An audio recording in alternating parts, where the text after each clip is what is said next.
I'm Peter John Ross. I'm a local filmmaker in Columbus, Ohio.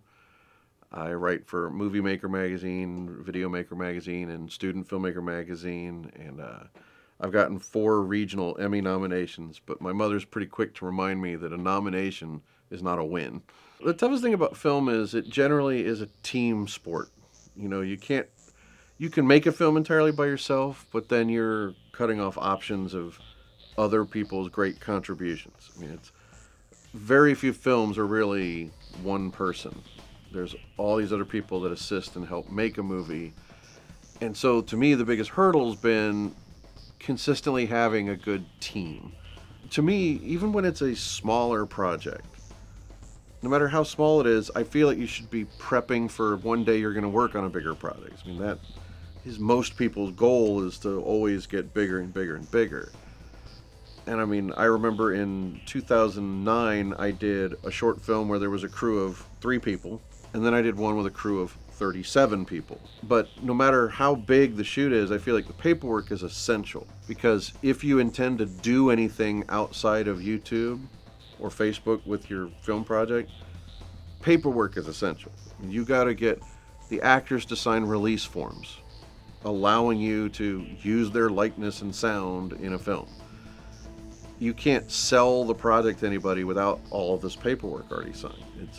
You have limited your future of the film if you don't do all the paperwork. Everybody believes in themselves and believes the product they're working on could potentially be a big deal. Well, if it is, you need to have paperwork in order, because the first thing you want to get paperwork wise is who owns the copyright in the film. Because in a generic legal sense, everybody who works on a film is co-owner of the copyright unless you sign a work for hire agreement. So again, most people are a producer director and not realizing that a lot of what they love to do is the producing part, but the sexy title is director. So everybody wants to be the director. But the producer technically owns the film. The producer would hire the director. So a work for hire agreement for everybody who works on a film is essential. You're assigning who owns the copyright in the film. Copyright today is not what it used to be. Registration with the Library of Congress is not necessary to own a copyright. At this stage, that paperwork is an informality. You just creating a work, you own the copyright in it. It's a civil suit, not a criminal suit. Anybody interested in who owns the film, it comes down to who worked on it. And if you have paperwork that says, I hired you for $0 to work on it, means I own it, because I have the paperwork that says you agreed to work on it for me, that I own the copyright. So that would be the producer's job. The producer needs to get the paperwork signed and have the copyright assigned to them for the finished work. So the first thing you want, work for hire agreements from everybody who works on it. The other thing you'd want is, similarly, you'd want an option or a purchase agreement for the screenplay. So you need to make sure that whoever wrote it knows they no longer own the copyright in their written word for the script. It now belongs to the film, to the producer of the film. So the next thing you'd want is, that goes for everybody in the crew. They're all work for hire, whether they're the DP, production assistant, anybody who lends a hand on a film. They are co-owners of the copyright equal if you don't have that paperwork signed. Using pre-recorded music is very, very, very different, especially even if pre-production or post-production doesn't matter. Obtaining the rights to a song, you have to obtain 2 sets of rights. One, you have to get what they call the synchronization rights, which is the rights to the written sheet music.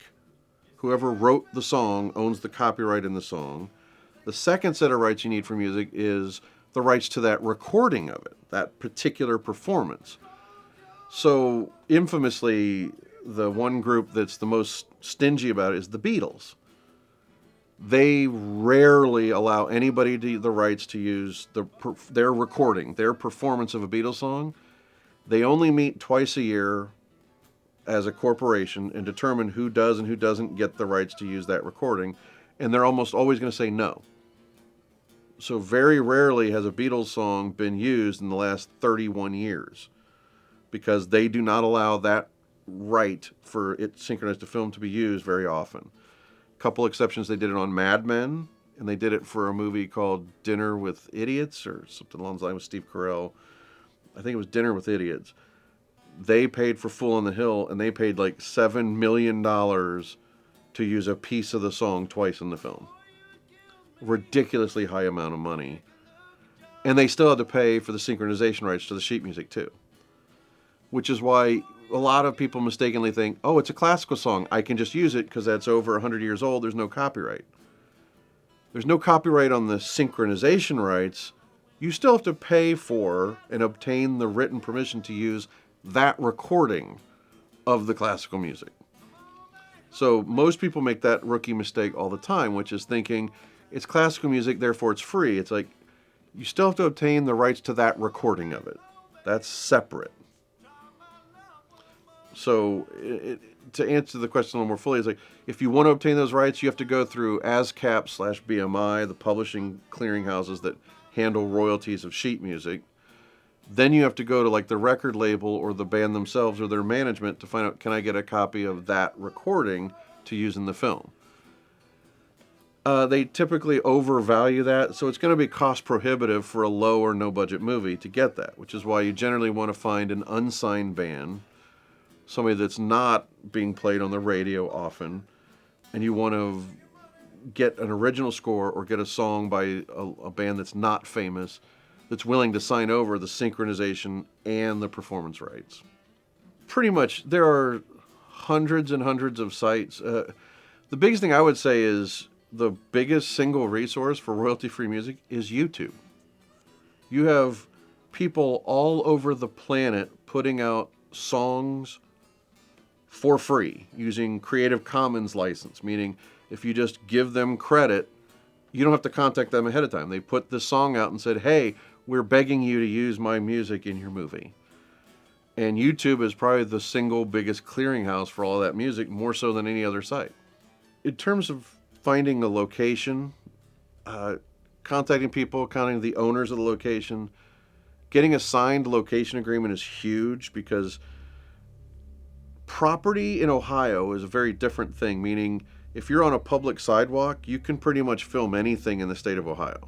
That's legal at this point in time in 2021. Public places, you can film anybody's house, anybody's thing, as long as you're on public property. If you can't be in the street because they'd be obstructing traffic, but if you're on a sidewalk, downtown, suburb, whatever, that's public property. You have legal permission to shoot. Inside houses, however, you want to get a signed permission. And the reason you want to get a contract for the location agreement is very basic. You want to get a location agreement for any interior shooting you do for several reasons. Number one, it's the legal permission to use it on film and represent it. Number two, the legal liabilities. If people slip and fall, your location agreement should say, hey, we can't sue you if one of my crew gets injured on your property, which will make them more inclined to let you shoot there. Then there's other elements of if there's something in the home, like if you have to have in the agreement, well, if we break something in your house, we have to pay for it. And again, those are the kind of things you want in a location agreement. You should always leave a location better than the condition you found it in. And having a written contract just alleviates all headaches. It makes them feel better, and it helps you in the long run, because if you try to sell this to a company later, like an Amazon or a Netflix, no location agreement, they can't buy your film. If you really believe the film you're working on is going to make money, you need to form an LLC, which is Limited Liability Corporation, for each, especially feature film that you make. Using the example of the old indie filmmaker Kevin Smith, who had View Askew as his company. Well, every film he made was actually done by a separate LLC. Like there was 2 TOO Askew made Chasing Amy, because it was his third film. And so they had this whole separate company, because the reason you want to do that is you don't want your investors to be able to come after the main company. Like if you have your company, well, you have investors. If you lose money on this film, they're going to come after you for the profits from that film. But if each one is a separate limited liability corporation, they're investing in this one film, whether it makes money or not, and that's the only thing they're investing in. So forming a limited liability corporation is absolutely essential for every feature film. It's a step that most indie filmmakers, you literally need to be going to business school if you're going to try to make it in the industry making feature films for a living. You have to be more of a businessman than an artist. Otherwise, you're going to get screwed as an artist. And the whole thing with limited liability corporations is that's protecting you personally and your own personal assets, like your house and your car. If the movie doesn't make money and the investors are mad at you, they sign a contract with that corporation and not you as a person, or your main company that makes other movies. So that's the biggest first step that you should do if you're trying to make a feature film. And that's not even getting into the idea of what kind of corporation to get investors. You got to come up with a business prospectus. You need to come up with a whole business plan. You need to be completely forthright and honest with investors in saying you have to legally state you are far more likely to lose your money than make any money by investing in this film. You can't hide that. You can't make it fine print. You have to be very straight up with that. If you don't, you are breaking the law. SEC, Securities Exchange Commission, can come after you if you take money from investors and didn't follow the law. So business plan, prospectus, forming an LLC first, all of those are crucial first steps for making a real film. If you're making a $1,000 feature with a DSLR, you think you can skip those steps? Go ahead. But then if you make a movie that's going to be a hit, no one can buy it if you didn't take these steps. You can't actually do anything with it. You become a legal liability to any distributor that tries to give you money. So if you don't have all of your paperwork, all of the release forms for locations, actors, crew, if all of those ducks are not in a row, you cannot sell your film. That's why, so even when you're doing these 3 or 4 person shoots, getting in the habit of doing paperwork, getting actors to sign release forms, it's a fantastic habit. You're mimicking what you'll do on a bigger shoot. So when you get to the bigger shoot, you already have a pattern. It's not something you forget about because you've already been practicing it. Like, I like to view making short films is like a scrimmage before the big game. It's your practice run. And if you're not practicing all the good habits, you're missing an opportunity to be more professional, to prepare yourself for when you do get your bigger breaks. Crew, you really don't have to worry about work for hire, that they're sacrificing any ownership claim on the copyright. With actors, you need that, and you need to make sure your contracts with actors state, and we're recording your physical likeness and the sound of your voice. And you're granting me permission to use that in perpetuity, meaning forever, for either free or for the rate they were paid that day. So that's why an actor contract is different. You're asking to use their performance, their acting, plus their look and their sound in your film. So that's what separates an actor contract from a crew contract, because in doing that, they're also sacrificing their copyright claim as a co-creator. They're giving you a release of that copyright. That's what release form really means, is you're saying, I'm releasing you from the obligation of making me a co-copyright holder in this creation, this film. There's always SAG-AFTRA. SAG is the Screen Actors Guild, the union for actors. Higher end actors that are professional, will be with the union, which means you have to pay them union rates. Now, there are all kinds of formulas and waivers you can get, but you have to actually talk to SAG. Now, in Ohio, we deal with the Chicago office of SAG. You're going to get better actors if they're professional and they get paid. They're going to probably be better actors in most cases.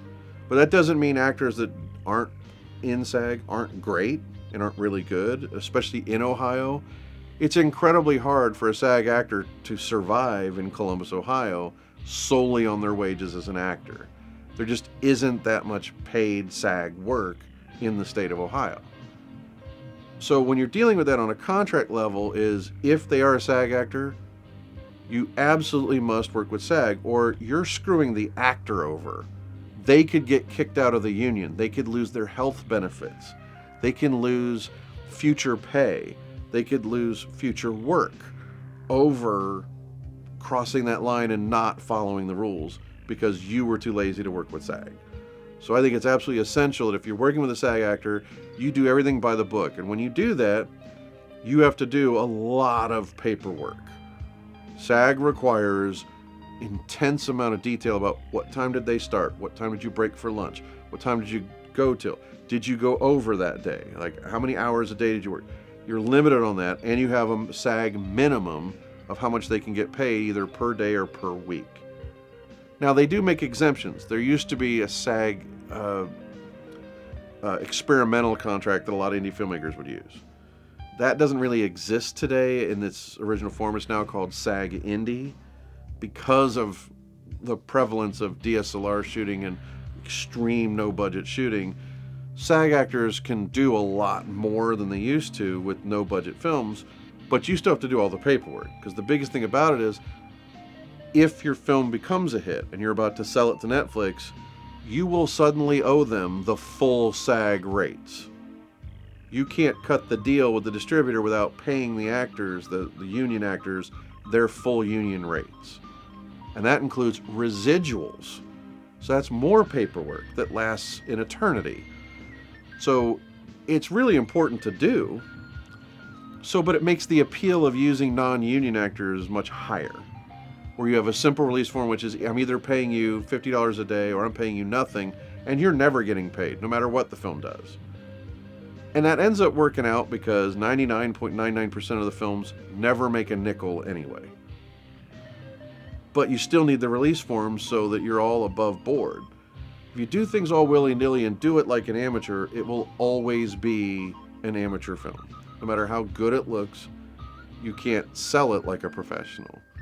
You can't distribute it like a professional. So that's where all the contracts and paperwork still hold true. A great example I can always use is 1999. There was an indie film called The Blair Witch Project. Those three actors got paid SAG minimum. And when the filmmakers sold it for $1 million at Sundance, they voluntarily, without contractual obligation, paid those actors above and beyond out of their own pocket. They paid them way more than their minimum that they were contractually obligated to pay. It was very classy, and it was the right thing morally to do. And not every filmmaker producer would do that. The whole thing is, whether you're working with a huge budget or no budget, the most essential thing you can do is feed people. And I don't just mean the meals. I mean, you kind of loosely still want to follow union rules, meaning there should always be a craft services table with some kind of snacks. There should always be bottled water. Meals, you should always find out, does anybody have any special dietary needs? Like, do you have a diabetic there? Do you have someone that's a vegan? And you should always have options for everybody. And that should be in the producer or assistant director realm. They should be aware of that and taking care of that with catering, making sure that people are taken care of, crew and cast. So always having availability of always having bottled water or some kind of sodas, having chips, snacks, fresh fruit, whatever. That's craft services. That should always be available, no matter how minuscule your budget. You should always be taking care of them with food. And if you're doing pizza as their meal every time, you're doing something wrong. Because you will be amazed at how much loyalty you get if you have good food. If you feed people well, how much less complaints there are from the crew and the cast if they're fed well. There's a lot less to complain about. I mean, the other thing to always make sure you do is you keep track of receipts. Like, if anybody has to go to the store and buy something on behalf of the production or on behalf of the producer, like if you got to run out and buy gaff tape, you need receipts. You need to keep track of that stuff, and you need to make sure that people that use their money on the production, they get reimbursed. So like a receipt list and stuff like that, that is all crucially important and should never be pushed to the side or taken for granted. Post-production, same contracts apply for work for hire agreements for your editor, colorist, sound designer. Again, for music, we kind of already covered that, but if you hire composers, you want to work out with them. Are you giving your entire copyright to this music, both sheet music and that recording, to the film? Or are they going to maintain their own publishing rights? The reason that's important is for the exact same thing we discussed before. It's important to notate because if they keep the synchronization rights and want to do their own publishing company, every time it airs on TV or through a streaming service, they will get royalties from ASCAP or BMI for publishing rights, separate from you, and that comes out of your pay from residuals for the movie. So you may want to try to pay more to them to get the full copyright and never have to worry about that. But it'll cost you more up front. But if your film's a hit or lasts for years or becomes a hit 10 years from now, that's a lot less paperwork you have to deal with then. So when it comes to composers and people on the soundtrack, music rights are kind of their own separate thing. And there's multiple ways of looking at it because of the recording rights and the publishing rights. So for that, it's always different. In music, they have their own royalties. It's a separate industry that's kind of merging with film in that way. But for people like an editor or colorist, it's no different than the crew. They're work for hire. They're signing an agreement saying, I'm not going to claim copyright on this film because I work for you. Once you've finished the film and it's now time to think about distribution, there are so many different avenues of how to go about it. Password protected on Vimeo is pretty common for how you get people to see it, film festivals and whatnot, and even potential distributors. At this point, you start getting into custom contracts that are going to be sent to you. If you have someone interested in distributing your film, they're going to send you their contract.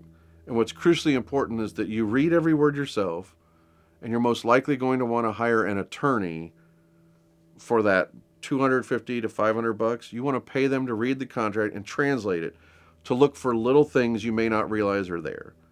Like they may have this thing, it's like, well, we're purchasing it for $6,000, but then they're saying, and we're not going to pay you anything more even if you get 10 million views. You want a lawyer to look at this, go, you might want to look at this. You're giving away a lot here.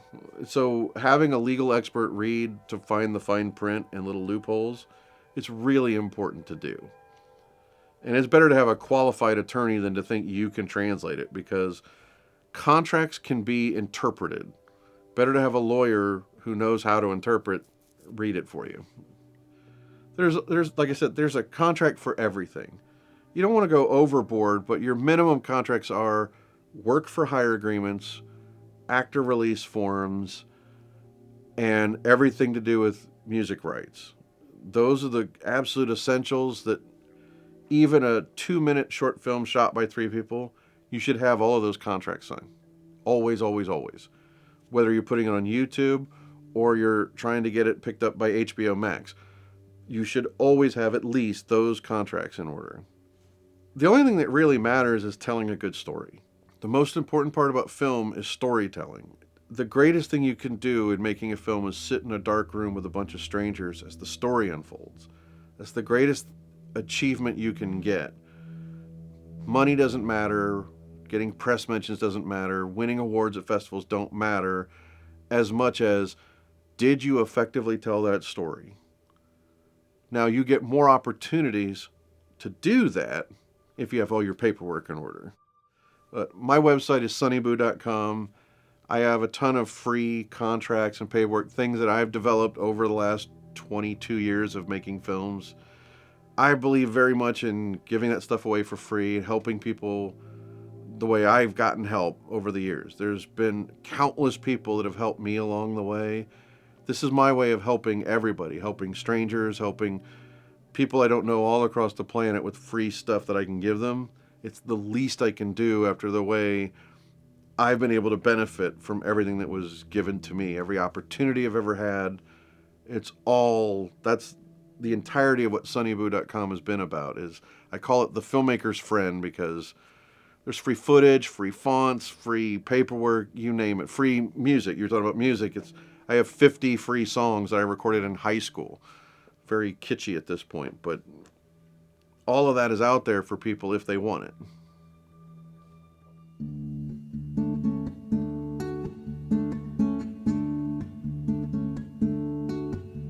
Though I've tried before to tell her of the feelings I have for her in my heart,